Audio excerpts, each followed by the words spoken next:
Olá, investidores! Tudo tranquilo com vocês? Eu sou o Adriano, sejam bem-vindos ao meu canal. Nesse vídeo a gente vai fazer a atualização da nossa análise técnica do Bitcoin.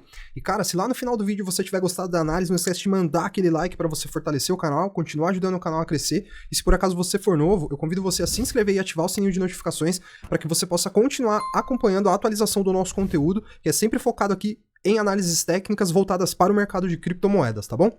Vamos então atualizar o BTC, que nesse momento está sendo cotado a 19.727 dólares e se desvalorizando 2,50% no dia de hoje. O Bitcoin que nos últimos dias aí tá até conseguindo se sustentar bem, ali acima dos 19 mil dólares, né? A gente observa aqui que o que a gente tem abaixo aqui dos 19 mil é nada mais do que alguns pavios que estão sendo deixados aqui no time frame diário, né? E a gente começa a ensaiar aqui uma formaçãozinha de topos e fundos ascendentes, né? Pequena, mas que a gente vê que vem aqui preservando fundos cada vez mais altos, pelo menos até o momento, e os topinhos estão sendo deixados também aqui de maneira ascendente, né? Muito pavio, né? Muito pavio nessa movimentação dos últimos dias. Esses topinhos aqui que estão sendo deixados também não empolgam muito em função desses pavios de rejeição que a gente está vendo ali se formar acima dos 21.600 dólares, né? Caso a gente tenha aqui um cenário de recuperação, aí, um contexto de movimento de alta, um rallyzinho de alívio para o BTC, a gente mantém aquele nosso cenário base, pessoal, de alvos entre 25 mil e 27 mil dólares, e em um contexto aqui mais otimista, o cenário mais otimista que a gente pode ter aqui para o momento, tendo como base a movimentação mais recente, seria o Bitcoin voltar a revisitar aqui a região entre 30 e 31 mil dólares para buscar aqui o terceiro alvo na projeção que a gente faz aqui utilizando o método Fibonacci, né? Isso, de repente, poderia levar o Bitcoin a vir testar aqui aquela região entre 30 e 31 mil, que em um determinado momento se comportou como um suporte, certo? E agora pode vir a se comportar como uma resistência, tá? Então, esse seria aqui o cenário mais otimista. Acho que nesse momento é um cenário assim que está um pouco mais distante, tá? Talvez aqui a gente pensar em 25, 27 mil dólares em uma projeção para cima seja a projeção mais razoável. E aí, em um cenário bearish, na continuidade desse padrão baixista do qual o Bitcoin vem tendo, a gente tem aqui um alvo, então, que já foi atingido lá nos 20 mil dólares, e o próximo alvo, que eu tô sempre compartilhando com vocês, que tá aqui na casa dos 15 mil dólares, né? E nesse momento, caso o Bitcoin venha buscar esses 15 mil, vamos supor aqui que o Bitcoin perca aqui os 19 mil, venha retestar os 17.500 e perca novamente para vir buscar aqui o nosso alvo dos 15 mil dólares, ó. A gente teria aqui um contexto, pessoal, onde a gente está observando os movimentos de impulso de baixa perdendo força, né? Ó, tô simulando aqui que ele vai vir buscar os 15 mil, tá? Em um cenário bearish. A gente consegue ver, ó, isso no visual mesmo, ó, desenhando setinhas, a gente consegue observar que esses movimentos de impulso de baixa, pouco a pouco, eles estão perdendo força, né? Ó. Algo que é positivo. O Bitcoin resistiu bem junto com os demais mercados aí ao dado de inflação que a gente teve na última quarta-feira, né? Dado de inflação que foi observado lá nos Estados Unidos, e a gente percebe esse padrãozinho aqui, né? Eu quero trazer para vocês também um outro padrão temporal, que esse eu considero até mais interessante, mas a gente consegue ver que, ó, pouco a pouco, ó, os movimentos de impulso de baixa, eles estão perdendo força. A gente também consegue observar isso quando a gente vê aqui o volume financeiro, ó. O volume financeiro também a gente já começa a ver que a tendência é de baixa e o volume financeiro tá também aqui cada vez mais contido, né? Ó, a gente vê aqui também, inclusive, que durante esse último movimento de impulso aqui, ó, a incidência de volume financeiro foi decrescente, né? Foi descendente. Então a gente vê que pouco a pouco esse movimento de impulso baixista está enfraquecendo, né? Isso também não quer dizer que novas baixas não possam acontecer, mas esse é um fato que a gente tem que ficar atento aí e ajustando nossa estratégia para a gente conseguir colher resultados até melhores, né? Eu trouxe para vocês aqui um indicador que eu fiz um short falando desse indicador, acho que foi ontem, e é um indicador que em duas oportunidades, ele conseguiu aqui cravar o fundo, a região de fundo do Bitcoin, tá? Que é o PI Cycle Bottom. Não vou me prolongar muito falando desse indicador para a gente dar uma olhada naquele padrão temporal do Bitcoin, que é a chamada do vídeo, mas ó, a gente observa o seguinte, pessoal, que Esse indicador, ele tem duas médias móveis, uma é exponencial e uma é simples, e é aquele tipo de conceito simples de cruzamento de média móvel, né, ó. Quando a gente teve esse primeiro cruzamento aqui, ó, da média móvel exponencial cruzando a média móvel simples para baixo, o que ele indicou pra gente aqui? O fundo de mercado lá de 2015.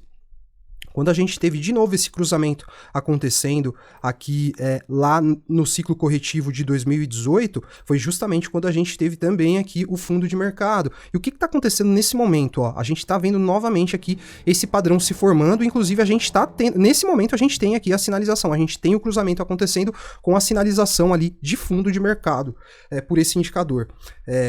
Isso é, então, uma certeza, Adriano? Esse indicador, ele cravou 2 vezes o fundo. É certo, então, que dessa vez esse padrão vai se repetir? Cara, a gente ainda não sabe. Seria muito interessante, né, se a gente tivesse essa certeza de que o fundo está formado, mas eu acredito que durante esses outros cruzamentos que a gente teve aqui, a gente tinha um contexto macro expansionista e a gente está vendo um cenário de retração, né, nesse momento aqui. Inclusive, toda essa questão aí da retração é o que está fazendo o mercado corrigir e entrar nesse ciclo de baixa. Então, eu considero que esse momento aqui, esse momento que nós estamos vivendo atualmente, ele é diferente dos momentos em que nós tivemos aqueles 2 outros cruzamentos, né?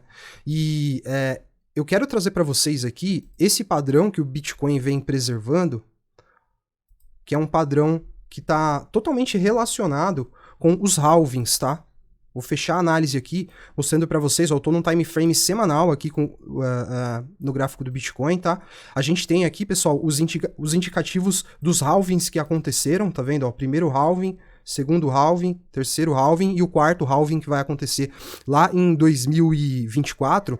Eu repliquei nesse quadrante aqui a movimentação do Bitcoin depois do primeiro halving, que é essa movimentação em amarelo, e a movimentação que o Bitcoin realizou depois do segundo halving, que é essa movimentação azul aqui, tá? Então, essa movimentação em amarelo representa essa movimentação aqui, depois do primeiro halving, e essa movimentação que tá aqui em azul, ela replica essa movimentação que aconteceu depois do segundo halving, certo? E a gente tá vivendo aqui os efeitos, né?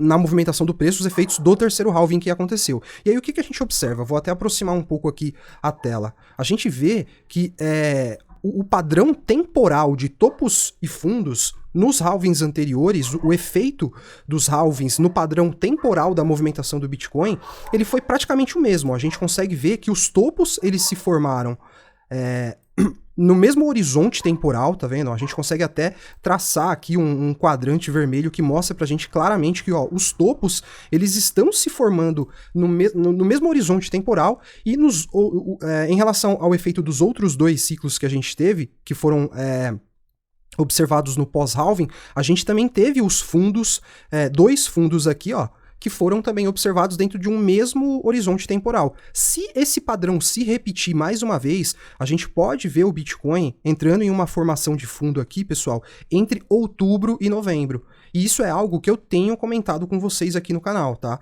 Eu tenho falado para vocês que eu acredito que o Bitcoin, ele está cada vez mais próximo de encontrar o fundo quando a gente olha um horizonte temporal, né?